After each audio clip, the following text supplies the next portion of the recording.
Wala nang nagawa ang isang guro sa Palawan kundi titigan na lamang ang mga upuan, lamesa at iba pang kagamitan sa isang silid-aralan kundi malubog na lamang ang mga ito sa baha.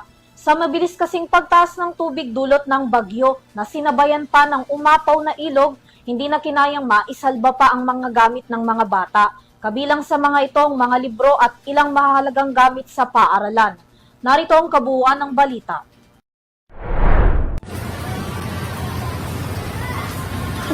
Oh, naiyak. Magtasiro na naman. My God.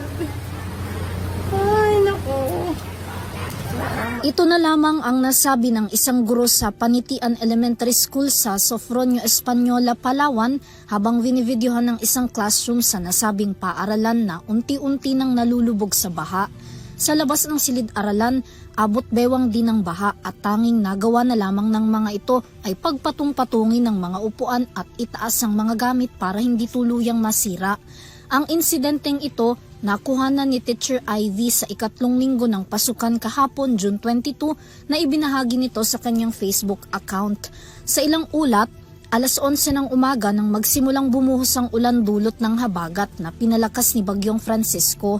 Isang oras matapos nito, umapaw naman ang tubig sa ilog malapit sa paaralan kaya't mabilis na tumaas ang tubig sa eskwelahan. Sa hiwalay namang litrato nakuha rin sa Panitian Elementary School, kita rin ang lawak ng tubig. Ilang estudyante, magulang at guro na rin ang napalusong sa baha. Ngayong araw bagamat humupa na ang baha, lumutang naman ang mga nasirang upuan, lamesa, appliances, libro at iba pang school materials na nabalot ng mga putik na hindi na maaaring pakinabangan.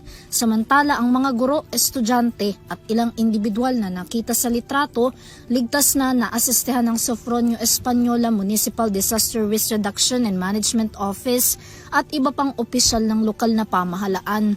Nanawagan naman ng tulong ang mga guro sa PES para sa anumang suporta na maibibigay sa kanila.